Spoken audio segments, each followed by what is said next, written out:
Сәлем достар, жаңа жылға өз қолыммен подарка жасаймыз.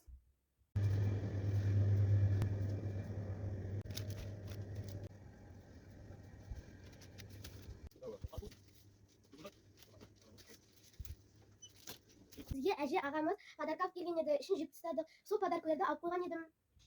Мен осыны алдым. Алған заттарымды көрсетейін.